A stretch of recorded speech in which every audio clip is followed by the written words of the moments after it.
Where is that pumpkin? We lost the host. There she is. Good morning. Good morning, everybody. Morning. Happy Sunday, Monday it is. Sunday. Happy Monday, Well, everybody. I guess I'm referring to Sunday because it was such an amazing day yesterday. I have to say we had lots of fun, and most of you saw us being outside and jumping, and me doing crunches, trying to do crunches. You did really good. You think so? He even got on the trampoline. I'm sore today, that's for sure. Yeah, I did trampoline with my niece. Ooh. How many adults, their kids, they bought trampolines for, and then they get on the trampoline and they're Hi, like, Jeff. holy Oh my cow. gosh, Jeff. Nice to see you, bud. I haven't been on a trampoline in years, and I tell you what, I could like tell in my spine, like the muscles around my spine were engaging so much. Yeah, it was really good. I really loved it. To be honest, the kids loved it too. Yeah, absolutely. Yeah, we had fun yesterday. The weather was really good, so we ended up outside for literally half the day. We did some gardening, checking in on some plants that we planted the day before. We had a nice fire. The kids made a fire. And the sun was coming in and out. I really love that. We roasted some food on the fire. What did you have? Oh, I had a whitefish on a, how do you call it? On the plank? Plank. Mm-hmm. On a Yeah. plank. That was interesting. I bought this whitefish in Polish store. It was hermetically packed, and then was cold, obviously. I took it out of the refrigerator, and then I'm thinking, wait a minute, it would be nice if it was warm. There was two options. There was a grill, or we were doing fire. So I put it on a piece of wood, stick it in the fire. It was like awesome. It was very delicious. Yes. Very, very A good. little too fishy for some people, but Yeah, I you got it. know, I'm funky like that. Like I love like tomato sauce, tomato paste, salsa, but to get me to eat like a little Roma tomato or cherry tomato, like I have to really you have to like split the cherry Yeah. tomato or good or little four because she doesn't like this the crunch. seeds. Ugh. Like And the same thing with fish. It was delicious fish. It was just a little too fishy at the moment, although it was much better after it was cooked. yeah, it was It was very delicious. Yeah. definitely was much better. So This morning we just freshly brewed some French press for those of you that saw one of our videos earlier. What was it? Last week, actually. Wow. and freshly squeezed some celery juice with Celery lemon. juice. Yes. Part of what we want to talk about today is the really constant struggle of eating healthy and achieving the goals that we set for ourselves, and then being disappointed when we give in, or being disappointed when we've, lessened our standards. Oh, we'll start tomorrow, or, oh, it's my cheat day, so it's okay. Both of us have a background in nutrition, but I'll let Mashak introduce his kind of background, and then I'll introduce mine, and then hopefully by that time the French press is ready to press the coffee, Yeah. and we'll talk to you about some things. And pretty much, what we wanted to talk is about like it's okay to be okay, but not to let yourself go into binges and whatnot. Well, speaking of the binges, I'm the perfect example. I just had 7 days cleanse. I didn't eat a bit besides drinking this, and then all of a sudden kids are at home and they're like, woof. Which is part of what we're Tables going are to talk full. about. How do you maintain consistency when everyone else around you is eating junk or is eating things that you've decided to take out? Like my story is a bit different than his. But anyways, let's talk about your background in nutrition. Yeah, okay. Because I don't know any Remind of me it. about the thought about 2 ribs at the time. The thought about two 2 ribs, ribs at remind a time. him. Sink in with this, guys. 2 ribs at a time, okay? So my background, as everybody knows, for past 20 years, I am in a beauty business, particularly massage therapy. I've done massage therapy for 20 years, and for past 10 years, I own a couple spas, and but my education. The big education, which is the college and university thing, is in nutrition and hospitality management. So that's what I was passionate about, and then combining with massage therapy and serving others, creating the wellness programs, it just works for me. And that's pretty much me. I've spent lots of time in the restaurants, cooking, being chef, ate. Chef. Ate. Lots of different types of restaurants. My goodness. Yeah, so I mean, really, literally, as funny as it's gonna Mexican. sound, I used to work in a five-star Mexican restaurant, believe it or not, in downtown Warsaw. That was one of the best restaurants I've ever worked at. But then it wasn't limited to Italian, like you say, and Mexican, as I said, and Polish bars, and you name it, bartender and waiter, bowling alley, bartender. Oh, that would be fun. But it was really fun because let me tell you, quickly story. We don't about- have that time, sorry. We don't? All right, so we're gonna cut a little bit of your script. So quick story. You know, guys, everybody knows Five Guys, right? So here I am, 2002. Five Guys wasn't nearly be on It's the big? market. Oh, it was on the brand market. No, it wasn't there yet. Oh. But I'm working out a bowling alley, and we're making these amazing burgers, and I'm thinking, why we don't have those burgers all over the America? Like everywhere you go, the burger should be that's awesome. So that was literally the best burger ever. And then yet I'm thinking, oh, that would be a great idea, right? 5 years down the road, the five guys open up, and then they're making this fortune on my idea. I'm just Is kidding. it like Five Guys that came up with one amazing recipe for a burger, or what? No, not really. But you know what? It just reminded me because we were making great stuffing for the burger. It was you could create your own, and it was like the Oh, something other than like McDonald's, which was already pre. yes, exactly. Okay, gotcha. Or Wendy's. We used to go for Wendy's. But I Gotcha. have to say the key was the meat. The meat was so juicy, and then like kind of medium done.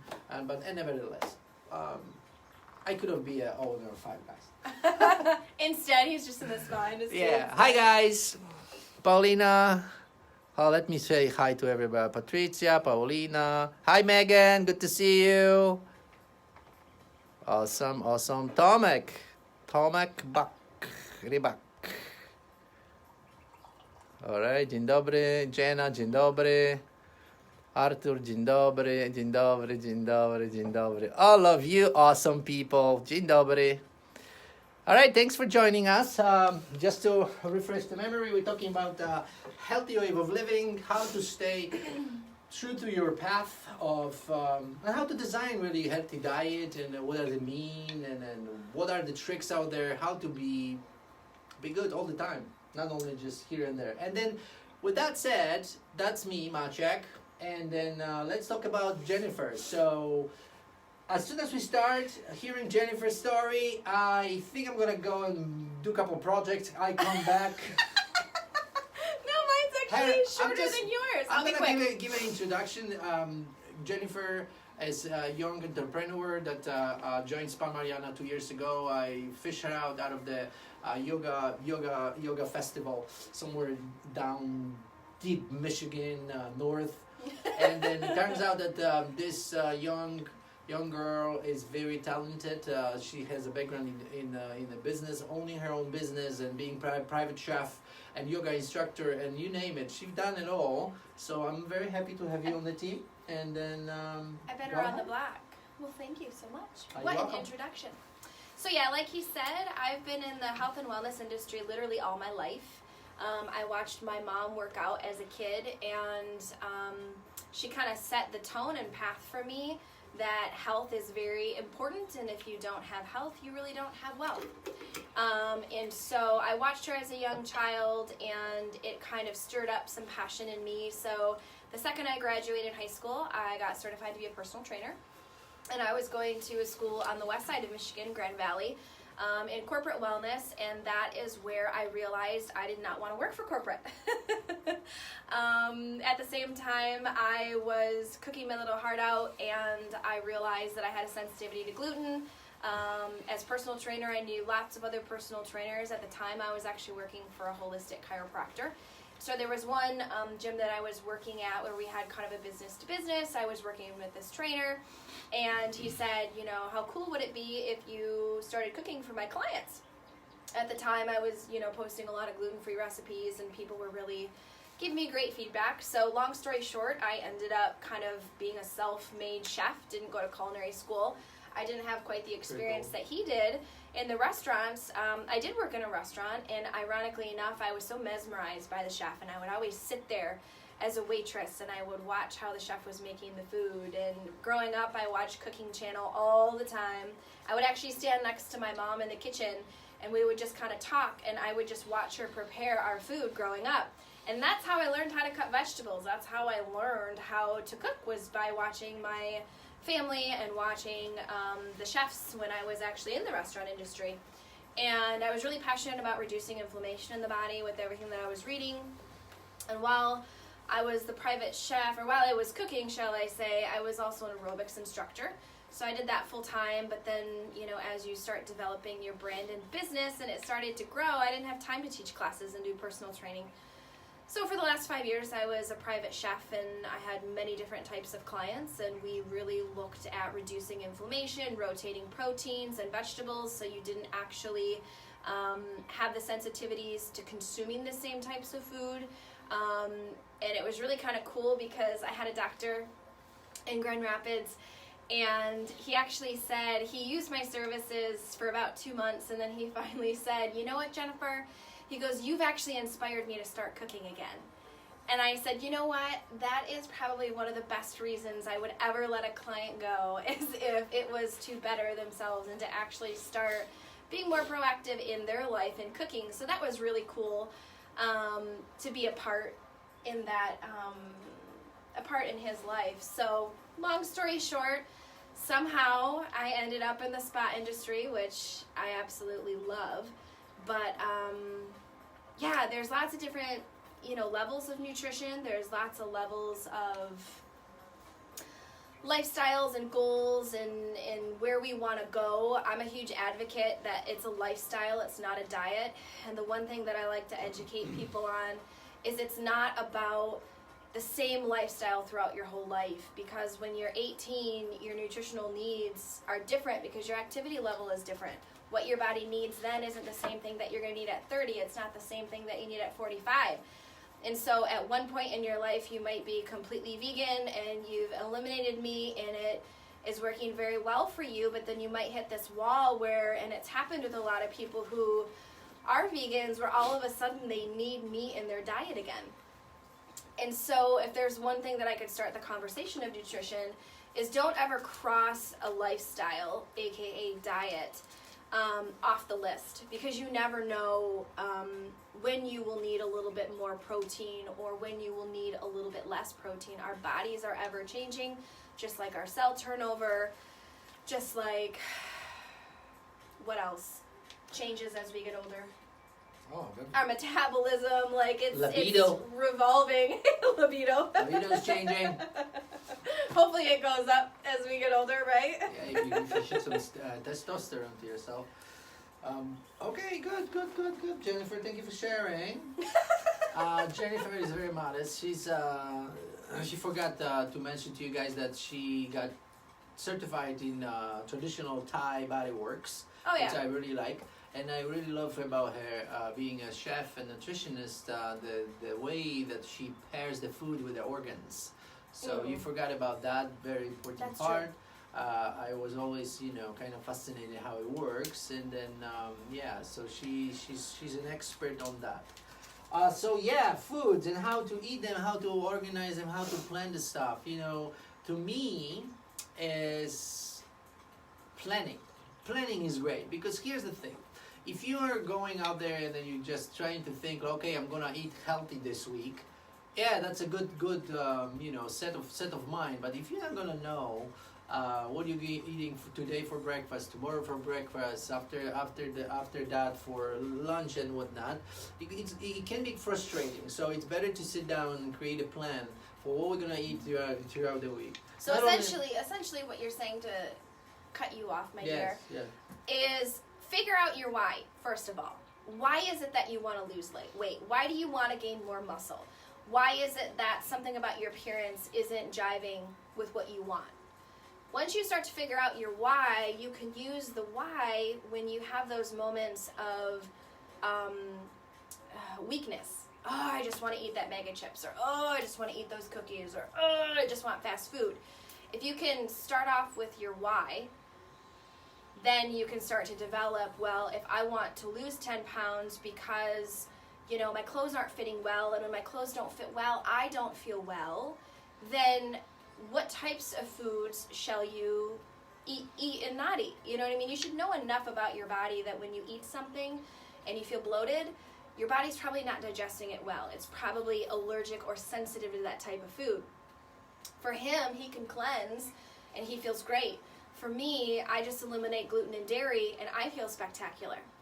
And so figure out those sensitivities. And I've done a lot of research with the blood type diet for any of you that have done that. And it's not for everyone, because it's, especially if you're cooking for someone else and yourself and you have completely different blood types, it can be really overwhelming and very taxing and time consuming. And I think if the right personality You're welcome, Megan. If the right personality doesn't try that lifestyle, it can be super discouraging just because it can be a lot. But nonetheless, my point to that is you essentially eliminate foods and then you reintroduce foods. So if you're not quite sure what foods you're allergic to or sensitive to, go to a very basic fruit, vegetable, and grass-fed animal protein diet. So you're eliminating your most of your grains, your dairy, your gluten, and then reintroduce them and see how you feel. Maciek had that. Another why can be for you as serious as looking at your lab results and say, I have too much cholesterol. You don't have to look for whys like, I want to look better, or I want to, just look into a danger zone, which is, high cholesterol, high triglycerides, and that may be a why you want to change your diet. Absolutely. There is another W, which is called when. And, yesterday we wanted to start. When we're going to start a diet? Or it's Wednesday and I fell off the bandwagon, therefore I have to wait until Monday. That's his biggest, frustration with people who change lifestyles, is they feel like you have to wait 5 more days on Monday to start. How many of you have felt guilty of that? Halfway through the week, you had something and you're like, oh, well, it's over now. I guess I got to wait until Monday of next week to start back up again.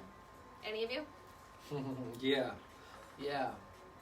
Well, for example, for me, I really love exploring and see what was best for me. I have a beautiful opportunity right now to do week on and week off, right? And that's what I'm gonna do for a while. Right now, I'm starting my celery diet again because somebody cleanse. Somebody bought so many celery sticks that we don't know what to do with it. So I'm kind of forced to do a cleanse. You're welcome. Anyway, I froze my mind. When? Your why, your when. Well, when, and then my what. Well, and what I want to say just real quick before the what, listen, people who are successful in reaching their goals don't want to always eat healthy. They don't always want to get up and work out. There's never a time that you're just gonna feel like it. I work out when I don't want to because I know it's good for me, right? There are times when I really want to just call, the pizza place and just order some pizza, but you know what? When I only allow myself one cheat day a week, I savor that cheat day. And if today's not that cheat day, I don't get it. I've created that structure. I've created those boundaries within myself. And when you stick to those, boy, oh boy, how much further along and ahead do you actually get? I mean, it feels good when you create that structure. You decide in the beginning what it is that you're going to allow yourself to do and not do. So... Yeah, and so I see from the comments that we all do have a challenge with structure. So my proposal would be to everybody, why won't we prepare the week long worth meal plan for Yes. all of us. And tomorrow in the morning we'll check in, and then we can just share with everybody. Just have it prepared so you can copy and paste, so it's much easier, much faster. But let's plan perfect to us meal plan for this coming week. Well, there's so I'm gonna much. be easy. There's so much question too around, should I be eating multiple meals that are smaller throughout the day? Should I be, doing this whole like ketosis where I'm only eating once a day? And the answer is whatever works best for you. Like I said in some of our other videos, he can do a complete full week of just celery juice. I cannot.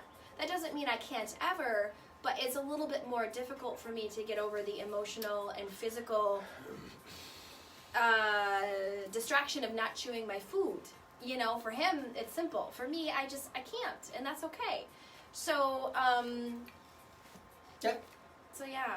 So I learned in my in Madonna University when I went for my nutrition, and we've learned this amazing saying. It said, variety of foods in moderations, and I think it's a golden rule, really golden rule. Don't eat too much and eat everything. I mean, unless you may be allergic to gluten or lactose intolerant, whatever, then there's a difference. But yeah. Hi everybody! Boom, boom, boom. I'm gonna say wave, wave, wave. Okay. Good morning. Good morning. Good morning. Let's recap quickly. We're doing a healthy diet here, among other. Well, couple things. how to eat healthy amongst Yeah. not having any structure in your day. I know for me, I struggle because when I'm at work for 8 hours a day, like I have my routine, and while I'm trying to stick to that routine, there are mornings where it's like, ooh, I can sleep in an extra 30 minutes and still, get my work done. Or I'll want to work out outside, but it's not nice outside, so you have to accommodate. So did we get our where and what? Where? What is important? How do we know what do we eat? Well, I think you hit some of the points. A balanced lifestyle. You want to have lots of, vegetables. Yeah, there But- you go. I can't stress enough that you've got to go back to the originator, which is your why. Why is it that you're doing this? Because when you can figure out your why, it's going to help guide you into which lifestyle of foods you should be eating. Should you have a high animal protein diet? Should you have a high fat? Should you do, a little bit of carbohydrates based off of your blood sugar levels? Like, you gotta kind of know yourself a little bit and do some research. But I like to have a very balanced lifestyle. I like to switch up my proteins. I don't like to have chicken every single week. And I like to switch up my vegetables. I like to minimize my grains, but grains that are really great, for bowel movement flow, shall I say? Yeah, for being regular, right? Yeah. So yeah, I mean, what also for me, what is very important for us to understand, many times you hear eats lots of fruits and vegetables, right? I would rather twist it around and I would say lots of vegetable and fruits, because fruits, you can have tons of fruits and not do any good to yourself because it's too much sugar for you. What kind of fruits are you having? Low glycemic, they're preferable berries, right? And then let's high in Antioxidants? Yeah, I know, but I was thinking about fatty acids, but that's vegetables anyway. So Well, I read a book that completely changed my life, and it was called Change Your Mood with Food. oh, nice. And it actually ironically talks about, the direct correlation between the things that you crave based off of the organs that are imbalanced. And that's kind of what he said in the beginning. I've done a lot of research on traditional Chinese medicine and our 5 organs, the 5 organ taste buds, the 5 organ emotions. And depending on what you crave will actually tell you what's going on internally, because our bodies crave what we need. But typically, the lifestyles that we live, we're consuming, candy in the form of, sugary sweets and donuts and candy and ice cream and things like that. But really what the body is looking for is vegetables that are sweet, like carrots and sweet potatoes and things like that. So when you start to look at the foods that you are craving, you'll kind of be able to differentiate like what's internally going on in the body and what nutritional deficiencies you actually have. But it just kind of talks about how Like, for instance, I know this is going to kind of sound crazy, but last week I was really lethargic. I was kind of not feeling so great. And I hadn't had my cheat meal, and I ended up having some pizza. And I tell you what, that was like the shot of espresso that my body in that moment needed. I was able to work. I was able to be very productive. And I actually didn't feel like crap the next day. So you're saying that, most of the time we associate carbs with being sluggish afterwards and whatnot. In your case, it was just your shot of espresso. Well, that, and listen to your body. Your body tells you so much. I mean, we can tell you what the perfect lifestyle and diet is. We can tell you how many times a day to eat. We can tell you all this stuff. But guess what? You know when you get that headache every afternoon at 3 o'clock? That's your body telling you something. So instead of taking the ibuprofen to mask it, why don't you start asking yourself, gee, there seems to be a pattern here. Why is it at 3 o'clock in the afternoon I'm always getting a headache? Well, maybe it's because you drank coffee all morning and you haven't had any water, right? Water. So these simple things of, what the body is trying to tell us, we get hunger pains when we're hungry, right? Then it signals to the brain, hey, it's time to eat. So start listening to your body. What foods are you actually craving and when? And then we can compare those notes and I'll tell you what's going on. Well, I have another W. We go by this formula of, several W's. So what about where we eat? You always want to eat sitting. You know why? Tell us. I was asking, do you know why? No, I don't. Because I would imagine to pay respect to the food. the body knows when it's sitting, it's in rest mode. When we're standing, we typically are walking. And so when we're walking, all of the energy goes to the exterior extremities of the body, right? So that we can function, we can move. If you are eating standing up, you will have a higher rate of poor digestion because the body is not completely focusing on the actual digestion process. So sitting is super important in conjunction with mindful eating. That's very interesting, that twist on it. I really like it. Yeah, mindful eating. I'm very happy you mentioned that because mindful That's eating. your wheelhouse. Let me tell you. Mindful eating. So think about that. You're sitting down and you're setting up your self-goal for being very respectful and mindful for your eating. You're sitting out at the table. Jenna? What is Jenna saying? Jenna was just talking about the feelings of shame and guilt if you give in to a craving, that can be a whole nother live video, and I think that it would be worth sharing and kind of making a point, but we'll address that after he talks about mindful eating. Oh, awesome. I mean, yeah, if this is a lengthy, we could just make another sit down about it. But anyway, the mindful eating, just think about respecting the food. If you only set up your mind that you are eating only respectfully, which is like Jen says, sit down, prepare your meal, make it beautiful, set up your utensils, put a little bit of of beauty on the table, like a flower or whatever. When you set this all stage for your eating, that already takes so much energy. I look at this way. It makes you pleasure out of the eating, but also you're not gonna eat as much.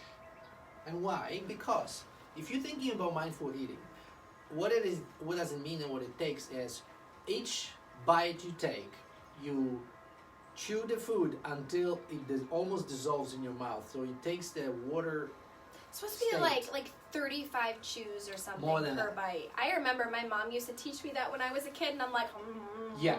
And I'm like, holy cow, it's like water by the time it goes down. Mindful eating I'm talking about is more than 35 bites. So what's happening here is what you can do from your meal sit down. You can create this as a meditation. It's called mindful eating meditation. So you take the food one bite at a time, and then you chew it until it's watery, right? So while you're doing this, you're trying to imagine all the tastes that's there, all the textures there. Textures. And then you're just trying to realize it, and you will see the minute you start doing this, your mind will be just possessed by only that thought, and then it's pretty much meditation. So People say, I don't have time for meditations. Yes, you do. You sit down at your breakfast and you make a breakfast 20 minutes long, not 3 minutes, swallowing everything in and go on, go. You can just make it happen. So mindful and respectful eating is very, very important. Well, and just to touch base and piggyback off of what you said about the ritual aspect of eating, if you look at other cultures, most of them are not talking. I mean, the dinner table is like a time for feasting, right? But you typically don't talk. You know, you sit there, you eat, you know what I mean? You're not really drinking, because the second that you drink, you're going to take all those digestive enzymes and from the saliva that break food down, and they're just going. But it's one of those things where, yes, it's a time to gather, but it's a time to really celebrate the food, the preparation of the food, and the hands that made that food. How is it for you in Poland? Yeah, you know, we have this rule, don't eat while you're talking. So, you know, my mom takes it to the extreme, and she says no talking at the table, which is really awkward. We had an experience of that. You know, 2 kids at the table, American girl, 2 American kids, American girl, Polish American kids, American girlfriend, sitting at the table, and then, well, not talking. That was really awkward. The only thing we could say was bardzo smaczna. Yeah, but what I want to say, very good. To me, the way it should be, not to talk while you're eating, meaning while you have a food in your mouth. So, like, respectfully, you know, eat your food, finish up, swallow it, and then you can maybe express yourself. Not to start joking around and you know, telling all the, you know, story of the world, but just calm down. Well, and how have you guys been doing about, you know, maybe bringing, you know, celebrating and everyone being around the dinner table? I know for a lot of American families, you know, we're not eating breakfast together, we're not eating lunch because everyone's at school or work. And then at dinner time, especially when school is in session and the kids are in sports, I mean, my goodness, one parent goes to this sporting event, the other parent goes here, and it's a bunch of packed lunches and snacks. Have you guys enjoyed coming back to the table? I know we have someone who frequents our spa, Katrina. She actually has a, I don't know if it's her blog name or Facebook, but essentially it's called Coming Back to the Table. And being able to share stories and be with your family and have a really nice time and, you know, create memories around the table. I know I've always had great memories as a child from eating together as a family at the table. Yeah, I mean, oh my goodness, we're opening another can of worms when we're talking about being together at home and such, because we just watched Joel Osteen. Yeah, and then there was one of his ministers was telling about, you know, how is really changing having your wife around you 24/7. So let's not talk about it. Coming back to the table, because, you know, coming back to the table 5 times a day with the same person all the time, it's, I don't know. I think we've been doing spectacular, actually. I just had a conversation with my brother about how great it's going. I don't know, okay. I guess I'm trying to be a gentleman if you didn't hear it yet. You know what? I can cook a couple less meals and you can fend for yourself. That's not a problem. Cook meals? Yeah, that's not a problem. Yeah, what do you say, ladies? Fend for himself? Yeah. I mean, really, all he's going to be eating this week is celery anyways, so... Yeah. Wow. That is something for you. Well, Jenna, I think that we should definitely talk tomorrow about the emotional highs and lows around food. And just to make one point about that, one thing when I used to do nutritional consultations with my clients, I would just kind of ask, why is it that you're believing that it's wrong to eat that food? At what point in time in your life did someone else tell you, or did you start believing that chips or cookies or pizza or something along those lines was bad for you? I know as a kid, whenever ice cream was like a huge thing in our family, and I was the one to always scoop the ice cream for everyone, and I just it was like I didn't know balance back then. And I'm still trying to work with balance now, but everyone knew when Jennifer was scooping the ice cream, like, you were going to get 3 portions. And ironically enough, every time I would want ice cream and I would go and get ice cream, my parents would kind of make like the little piggy noise. Like, you know, oh, little piggy going to get ice cream. And at the time, I mean, was always a very fit kid. You know, I never really struggled with being overweight or anything, so it wasn't like they were trying to keep me from eating it because they didn't want me to gain weight. But ironically enough, I realized as an adult some of the associations that I had with foods that made me happy also had a negative connotation. And once I worked through it and I was able to label it and I was able to move through that, now I can eat ice cream and pizza and everything else and not feel guilty because it's a conscious decision. I'm telling myself this is what I'm going to allow myself to have and I'm going to enjoy it. So a lot of it is what we think about what we're eating, which is, again, we can get into that a little bit more tomorrow, but hopefully that was enough to satisfy your satiety on that conversation or subject. Okay then, what I want to say, we have homework today. So we are welcome everybody to do meal planning for entire week. And then we wanted to see suggestions. How's it looking for you? Yeah. What kind of things are you guys making? Yeah, I mean, how does breakfast, lunch, and dinner celery juice sounds like? I have a really hard homework to do. No, but I will be preparing the meals too. For me. So yeah, so we'll design Jennifer's perfect schedule for food and for maybe for workouts as well. Yeah. And then with that said, thank you so much for joining us. We're going to get to finish our coffee, and then we'll see you tomorrow at 8:30. If it's 8:37, please don't mind us. We need to travel here, to our studio. He's got to do his hair, ladies, and sometimes Yeah, that takes I know. it just doesn't lay right, and No. so it takes him a little bit longer. I think more takes me time than makeup. Yes, The there you go. mascara. Getting your eyelashes just right. You don't want them to Yeah. fall off or anything. Yeah, the curl iron. Yeah. Well, guys, thanks so much for joining. We appreciate you. Hopefully, we added a little bit of value to your day and a little bit of education and knowledge to help you get through your day nutritionally sound. We will talk tomorrow a little bit about the emotions around food, how to work through that, as well as dive into kind of a fun schedule for meals. Stay relaxed. Get a book out. Check in with yourself in the midday. Meditate a couple minutes. Do maybe a 1-minute vacation technique that we shared before, and we'll see you tomorrow morning. Bye, guys. Bye. Love you all. Din, din, din, din, din, din, din.